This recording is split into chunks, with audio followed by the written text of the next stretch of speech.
नमस्कार. आम्रपाली न्यूज चॅनलच्या बातमीपत्रात आपल्या सर्वांचं मनपूर्वक स्वागत. पालघरमधील आदिवासी विद्यार्थ्यांच्या माध्यमिक शिक्षणाचा प्रश्न ऐरणीवर. विवेक पंडित यांनी घेतला आढावा. पालघर जिल्ह्यातील आदिवासी विद्यार्थ्यांच्या इयत्ता 9वी आणि 10वीच्या शिक्षणाचा गंभीर प्रश्न निर्माण झाला असून यावर तातडीने उपाययोजना करण्यासाठी राज्यस्तरीय आदिवासी विकास आढावा समितीचे अध्यक्ष मंत्री विवेक पंडित यांच्या अध्यक्षतेखाली दिनांक 14 मे 2026 रोजी जिल्हा परिषद कार्यालयात महत्त्वाची आढावा बैठक घेण्यात आली.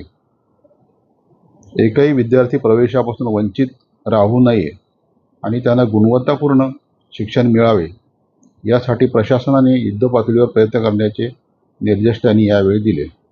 पालघर जिल्ह्यातील दुर्गम भागातील विद्यार्थी इयत्ता 8वी उत्तीर्ण झाल्यानंतर पुढील शिक्षणासाठी 9वीमध्ये प्रवेश घेताना अनेक अडचणींचा सामना करत आहेत. या समस्येचे गांभीर्य ओळखून विवेक पंडित यांनी आज ही विशेष बैठक बोलावली होती. या बैठकीत मागील 3 वर्षातील इयत्ता 8वी उत्तीर्ण होणारे आणि प्रत्यक्षात 9वीमध्ये प्रवेश घेणाऱ्या विद्यार्थ्यांच्या संख्येचा सविस्तर आढावा घेण्यात आला. यामध्ये जिल्हा परिषद शाळा, शासकीय व अनुदानित आश्रमशाळा, विना-अनुदानित शाळा आणि कस्तुरबा गांधी बालिका विद्यालयातील आकडेवारीवर सविस्तर चर्चा करण्यात आली. बैठकीदरम्यान विवेक पंडित यांनी प्रशासनाला निर्देश देताना सांगितले की विद्यार्थ्यांच्या प्रवेशाचा प्रश्न आणि उपलब्ध शैक्षणिक सुविधांची कमतरता हा चिंतेचा विषय आहे. शासनाकडून आवश्यक त्या सर्व उपाययोजना करण्यासाठी समिती शिफारस करणार आहे.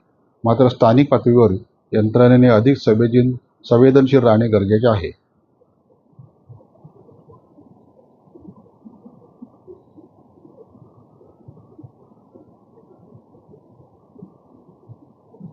या महत्त्वाच्या बैठकीला ठाणे आदिवासी विकास विभागाचे अप्पर आयुक्त गोपीचंद कदम, पालघर जिल्हा परिषदेचे मुख्य कार्यकारी अधिकारी मनोज रानडे, जव्हार प्रकल्प अधिकारी विशाल खत्री, डहाणूच्या प्रकल्प अधिकारी अपूर्वा बासूर, जिल्हा शिक्षण अधिकारी माध्यमिक अशोक पाटील आणि कस्तुरबा गांधी बालिका विद्यालयाचे प्रतिनिधी उपस्थित होते.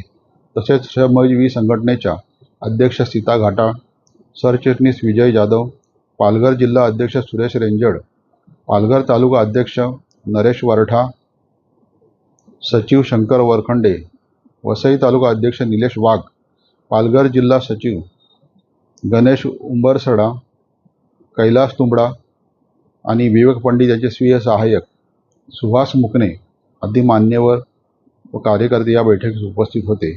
बैठकीत सादर झालेली आकडेवारी आणि प्रत्यक्ष परिस्थितीचा अहवाल आता राज्य शासनाकडे पाठवण्यात येणार असून त्यानुसार पालघरमधील शिक्षण व्यवस्थेत महत्त्वाचे बदल सुचवले जाणार आहेत. वृत्त संकलन रमेश सोनावणे, संपादक आम्रपाली न्यूज चॅनल, वसई विरार. चॅनलला लाईक, शेअर व सबस्क्राईब करायला विसरू नका. धन्यवाद.